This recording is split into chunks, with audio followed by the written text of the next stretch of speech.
에베소서 우리가 계속 공부하고 있고요. 4장부터 좀 아쉽게도 잔소리가 좀 많아졌죠, 그죠? 1장에서 3장까지 내용은 어떻게 우리가 하나님의 은혜로 구원받게 되었을까 하는 내용을 말씀하고, 4장부터는 이렇게 구원받은 우리가 어떻게 세상을 살아야 하느냐 하는 삶의 실천의 이야기를 하죠. 그러다 보니까 잔소리가 좀 많아졌습니다. 근데 양해하시고요, 이건 저의 잔소리가 아니라 하나님의 잔소리니까 명심해서 들으시고 순종하시기를 주님의 이름으로 축복합니다. 하나님의 부르심에 합당하게 살라라는 것이 4장부터의 주제입니다. 하나님 앞에 부름받아 하나님의 자녀가 되었으니 자녀답게 살아야 한다라는 말씀이에요.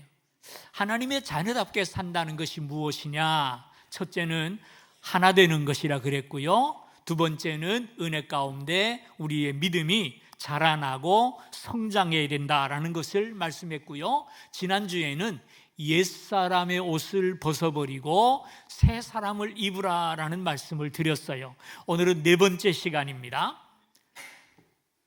5번째까지만 있으니까 너무 겁먹지 마시고요, 다음 주까지만 잔소리합니다. 오늘 내용은 빛의 자녀들처럼 행하라라는 말씀이에요. 어떻게 행하라고요? 빛의 자녀들처럼 행하라라는 것이에요. 8절에 보니까요, 너희가 전에는 어두움이더니 이제는 주 안에서 빛이라, 빛의 자녀들처럼 행하라. 무슨 말일까요?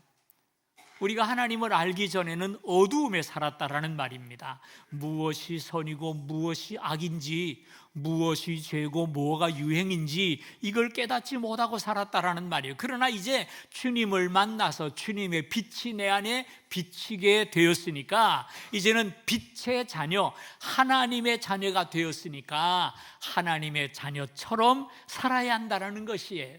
하나님이 빛이신 까닭에 그 빛을 받았으니 이제는 우리도 세상의 빛을 발해야 한다라는 말이에요. 하늘의 달이 태양빛을 받아서 어두운 지구를 환하게 비추어 주듯이 우리가 그런 존재가 되어야 한다라는 말입니다. 그러면 빛의 자녀, 하나님의 자녀가 된 우리들이 어떻게 빛을 발할 수 있을까요? 빛의 자녀의 삶을 살기 위해서 오늘 본문은 4가지를 말씀을 해요. 첫째는 하나님을 본받는 자가 되라, 이렇게 말씀을 합니다. 그러므로 사랑을 받은 자녀같이 너희는 하나님을 본받는 자가 되고, 그리스도께서 너희를 사랑하신 것 같이 너희도 사랑 가운데 행하라 라고 말씀을 했어요. 하나님을 본받으라, 굉장히 어마어마한 말씀입니다. 우리가 옛날 어른들이 그런 얘기를 하더라고요.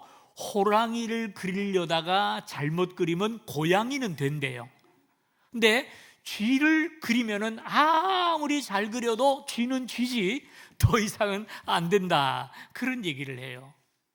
우리 성도가 세상을 살 때 세상 사람을 닮아가려고 하지 말고, 세상의 법을 따라가려고 하지 말고, 그것을 뛰어넘어서 하나님을 본받는 삶을 소망하라는 말입니다. 우리 그리스도인들은 나는 그래도 법은 잘 지켰어, 나는 죄는 안 지어 라는 것으로 만족해서는 안 된다는 겁니다. 그래도 나는 그리스도인으로서 안 믿는 사람보다 도덕적으로, 윤리적으로 이만하면 잘 살고 있어, 이걸로 만족해서도 안 된다는 거예요. 그것을 뛰어넘어서 하나님의 거룩하심처럼, 하나님의 사랑이 많으신처럼 하나님을 닮아가는 것으로 만족하라는 말입니다. 저놈보다는 내가 나아, 이거 안 됩니다. 하나님 앞에서 나를 보라는 얘기예요. 근데 하나님을 본받는데 하나님의 어떤 부분을 우리가 본받아야 될까요? 하나님의 거룩하심, 하나님의 의로우심, 하나님의 선하심, 우리가 다 본받아야 되지만 오늘 말씀에서 강조하는 것은 하나님의 사랑을 본받으래요. 하나님이 세상을 왜 창조하셨습니까? 사랑의 발현이에요. 하나님께서 왜 독생자를 보내셔서 우리를 구원하셨을까요? 우리를 사랑하셨기 때문이에요. 우리는 적어도 그 하나님의 사랑을 받은 자가 되었으니 그 사랑이 우리 그리스도인의 삶의 원동력이 되어서 나를 미워하는 사람도 사랑해야 된다는 거예요. 맞아요. 우리 그리스도인의 삶의 원동력은 하나님의 사랑이에요. 하나님과 원수로 살던 나를 사랑하셔서 구원하셨으니 나도 내 이웃을 사랑해야 되는 것이죠. 하나님께서 나같이 부족하고 미천한 사람을 불러서 자녀 삼아 주셨으니 나도 내 이웃의 비천하고 어려운 사람들을 보면 불쌍히 여기고 도와주는 자가 되어야 되겠죠. 하나님의 사랑이 우리를 사랑하셔서 당신 자신을 우리에게 내어주심으로 우리를 구원하셨으니 나도 하나님을 위해서 나 자신을 드려 헌신하는 것이 맞지 않겠습니까? 세상 사람들의 삶의 원동력은 돈이더라고요. 돈이 생긴다면 자다가도 벌떡 일어나서 달려나가잖아요.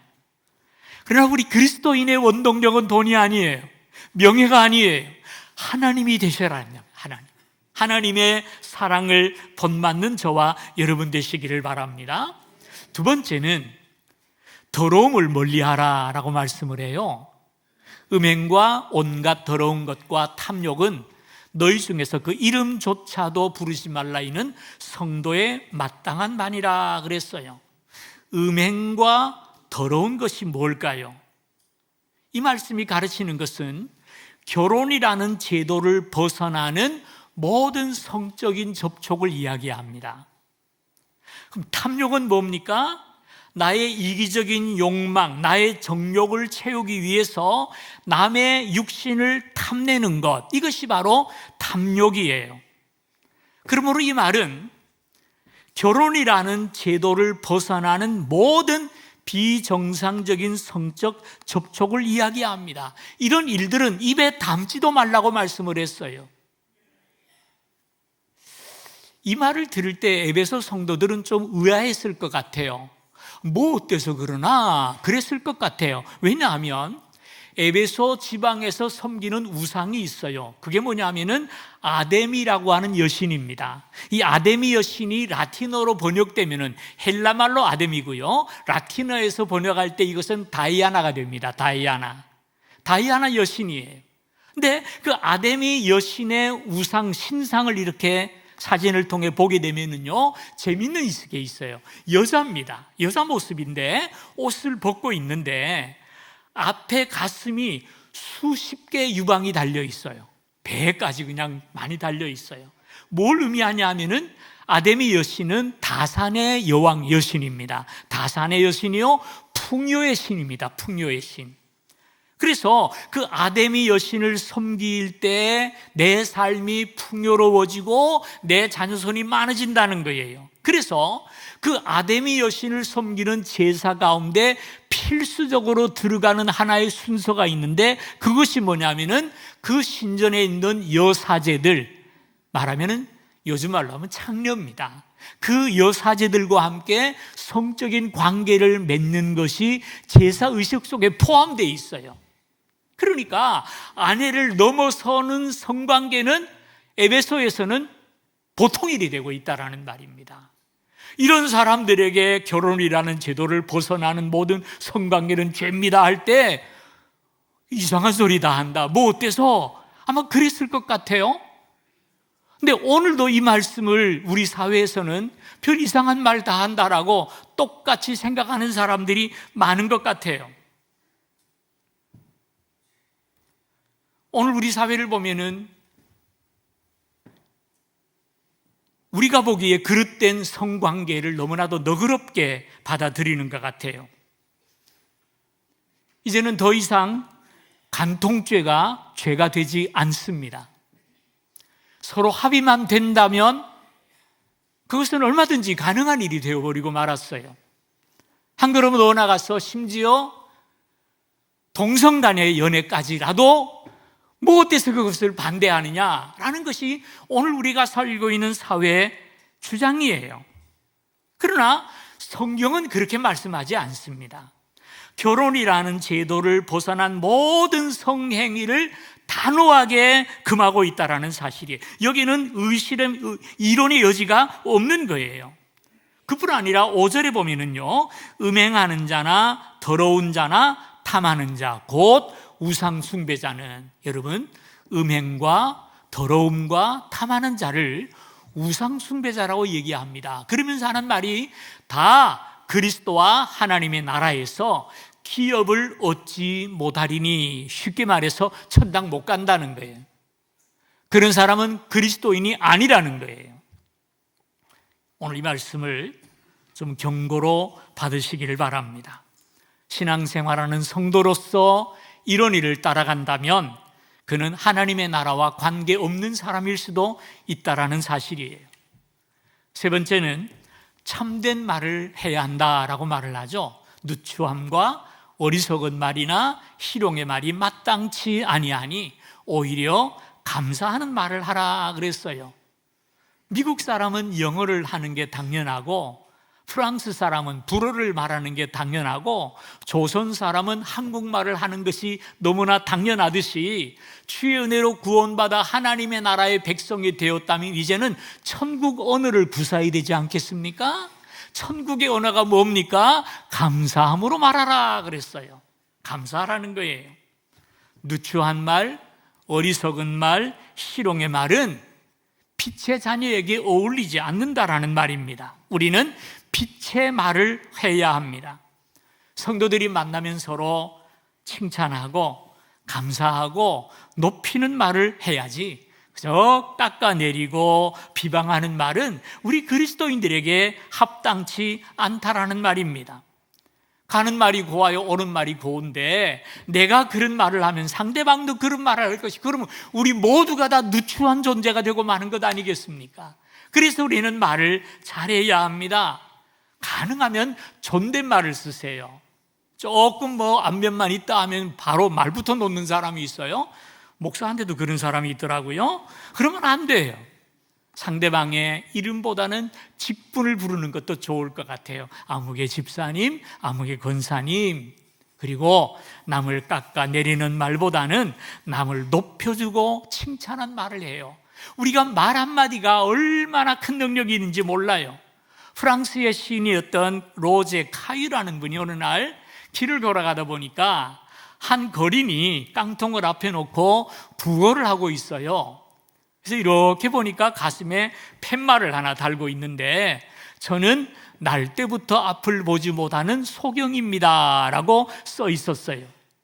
그리고 이제 앞에서 이렇게 보니까 앞을 보지 못하는 거린이 지금 그것을 써서 가슴에 붙이고 구걸을 하는 거예요.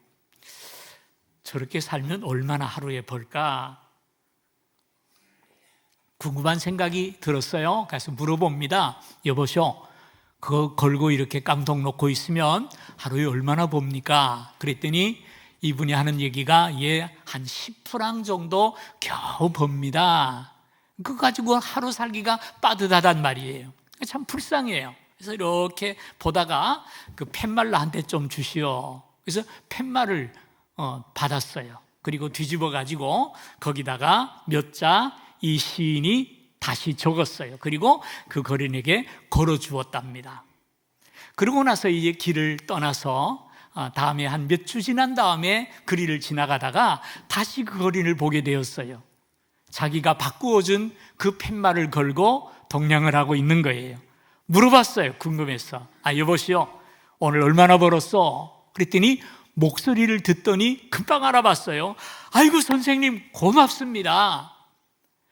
선생님이 이 팻말을 고쳐준 다음부터 수입이 늘기 시작하는데 이제는 하루에 50프랑을 법니다. 그리고 감사하는 거예요.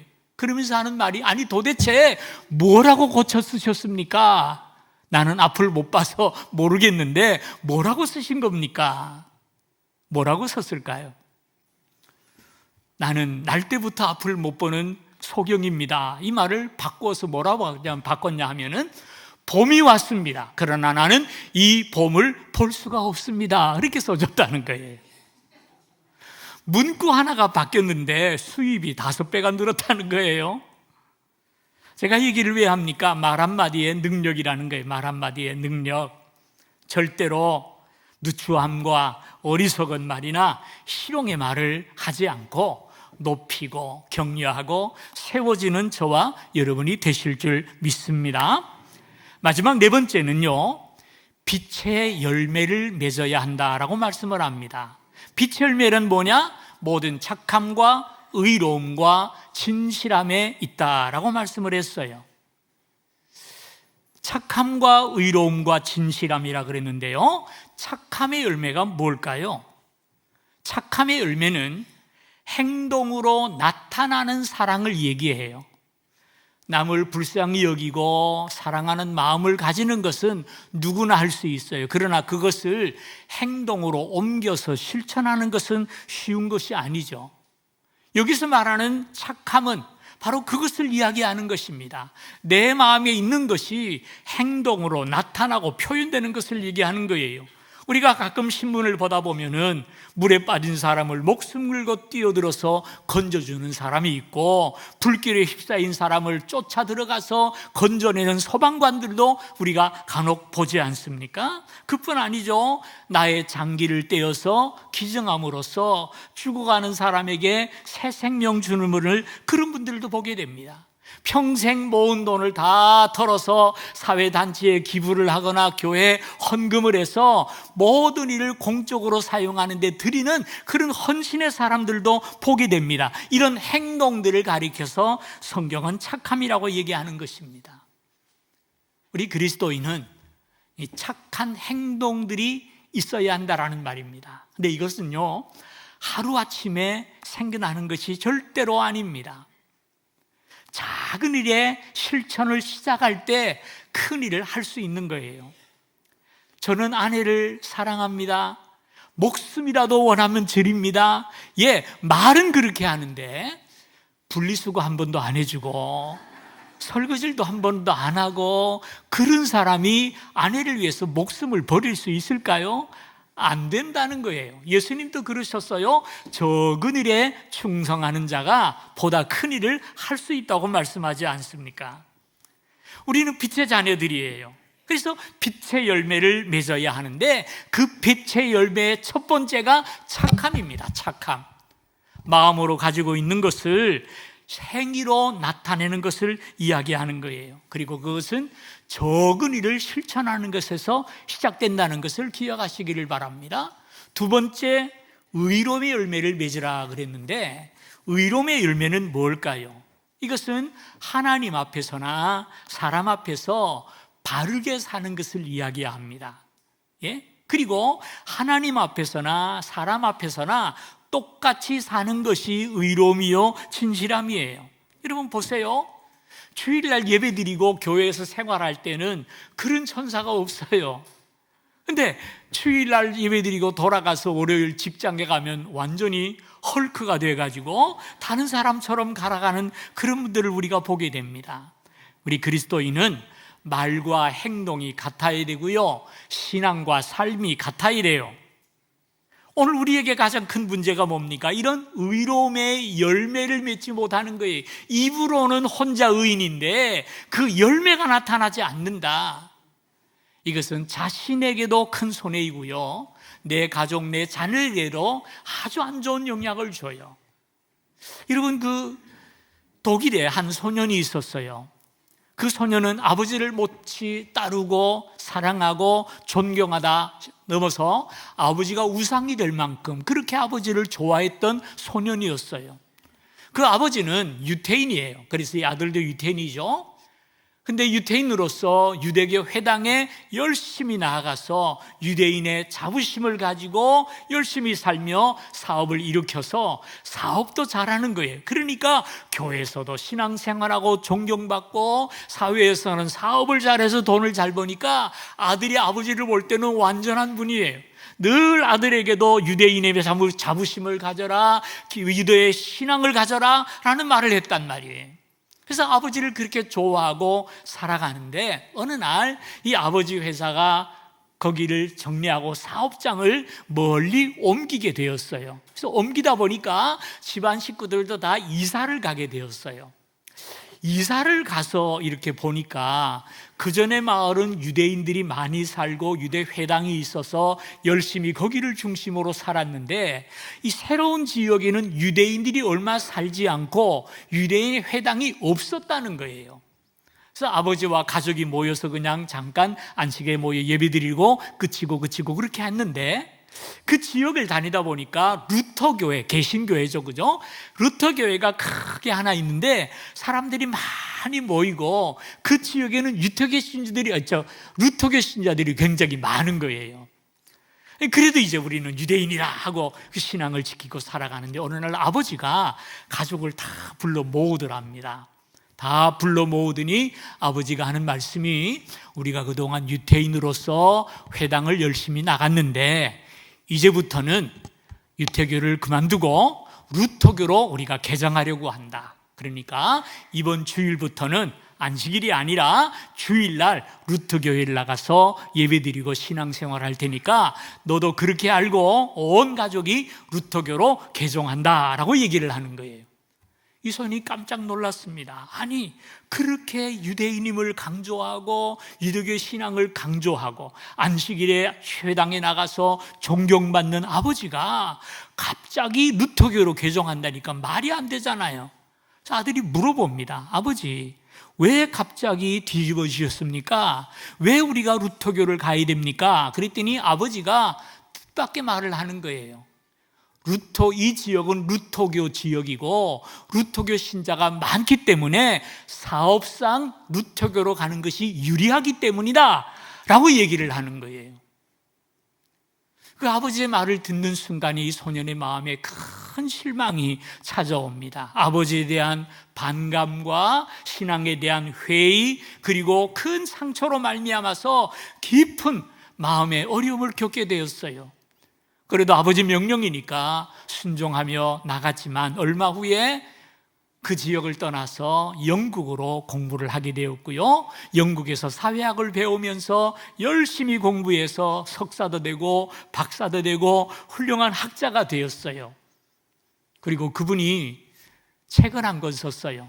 자신의 사상과 자신의 생각을 다 모아가지고 책을 썼는데, 그 책이 공산주의 이론의 교과서가 된 책입니다. 그리고 그 책을 쓴 소녀는 칼 막스예요.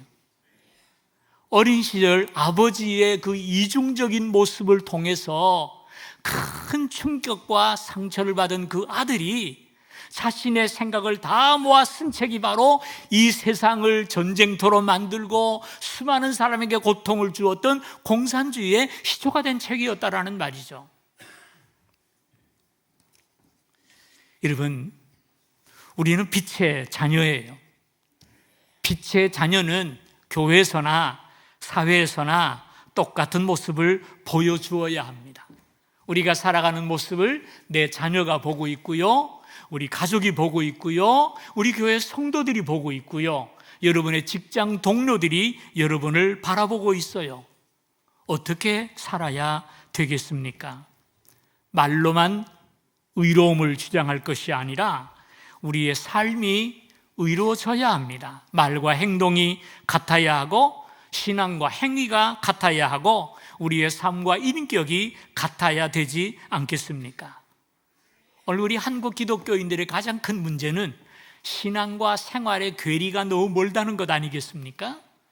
오늘부터 여러분의 삶과 인격이 하나가 되기를 주님의 이름으로 축원합니다. 마지막 세 번째는 진실함의 열매를 맺으라 그랬어요. 진실함이란 뭡니까? 속임이 없고 거짓이 없고 외식하지 않는 것을 이야기합니다. 착함이 우리의 행동과 관계된 것이라면 진실함은 우리의 삶에 관계되는 것입니다. 우리의 삶 속에 거짓을 버려야 합니다. 진실한 삶이 우리의 열매가 되어야 한다라는 말씀이죠. 영국의 어떤 마을에 공원이 있었는데 그 공원에 두 할머니가 길을 걷게 되었답니다. 한참 길을 걸어가다 보니까 마을 묘지가 있어요. 묘지 앞을 지나가는데 제일 앞에 묘지에 비석이 하나 써 있더랍니다.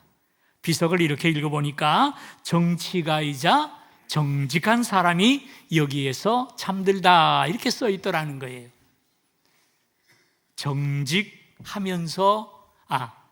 정치가이자 정직한 사람, 이것을 본 할머니가 하는 얘기가 이거 좀 이상하다.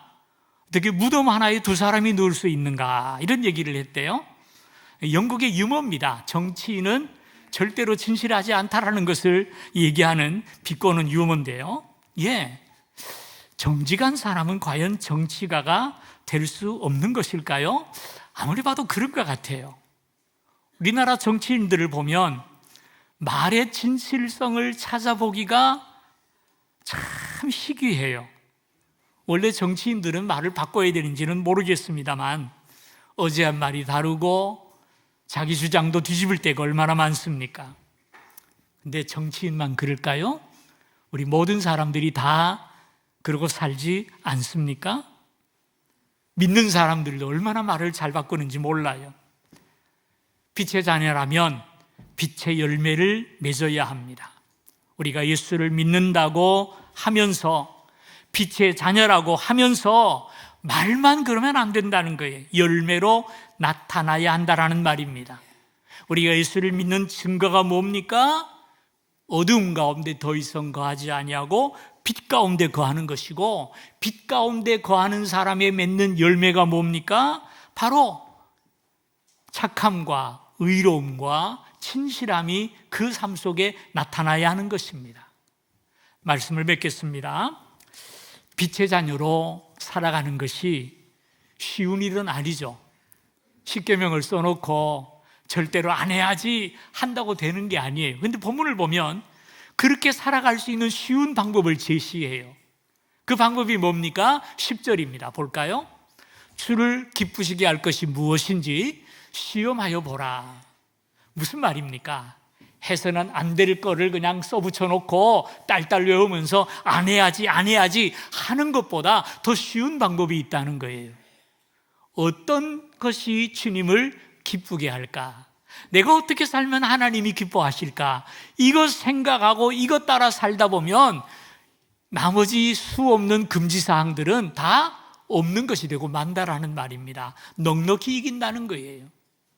죄와 싸워서 이기는 것이 아니고 선을 행할 때 죄가 우리를 떠나게 될 줄로 믿으시기를 바랍니다. 이것이 공격적인 신앙이에요. 많이 들어보셨죠? 공격적인 축구를 해야 된다, 공격적인 경영을 해야 된다. 요새는 기업에서도 그런 얘기를 하대요. 근데 신앙생활도 마찬가지예요. 수비적인 신앙생활이 아니라 공격적인 신앙생활을 하시는 여러분 되기를 주님의 이름으로 축원을 드립니다. 무엇을 하든지 직장에서 무엇을 결정할 때 주님이 어떤 것을 기뻐하실까? 내가 살아가는 삶 속에서 하나님이 어떻게 하면 기뻐하실까? 그것을 생각하고 교회를 섬기고 가정을 돌아보고 하나님의 일을 해나가게 될 때 하나님의 역사가 우리 삶 속에 능력으로 나타날 줄로 믿습니다. 주를 기쁘시게 하는 생활, 진리를 따라 살아가는 생활, 현실과는 잘 맞지 않는 것 같아요. 그렇게 살다 깡통 찰 것 같아요. 그러나 한번 해보세요. 마지막에 웃는 자는 진리를 따라 사는 자인 줄로 믿으시면 아멘 하십시다. 오늘은 종교개혁주일이라 그랬죠. 종교개혁가 마틴 루터가 1517년 10월 31일에 95개 반박문을 대학교 채플 예배실에 정문에다가 대자보로 써붙이고 로마 교황청을 향해서 반기를 들므로써 종교개혁이 시작이 되었어요. 물론 루터 이전에도 종교개혁가들이 있었습니다. 구캐토릭이 잘못되어 가는 것을 보면서 바르게 신앙생활하자고 그렇게 외쳤지만 이건 다위에다가 계란 던지는 것처럼 아무런 영향력을 줄 수 없었어요. 그래서 이래서는 안 되겠다, 차라리 새로 시작하자 한 것이 바로 개신교회입니다. 오늘날 이 개혁이라는 단어가 참 안타깝게도 너무나 잘못 사용되고 있어요. 집권을 할 때마다 개혁을 한다고 하도 떠들면서 결국은 똑같아지니까 개혁이 하나의 정치와 정략의 도구로 여김을 받게 되었고, 개혁에 대해서 이제는 눈도 깜짝 안 하는 사회가 되고 말았어요.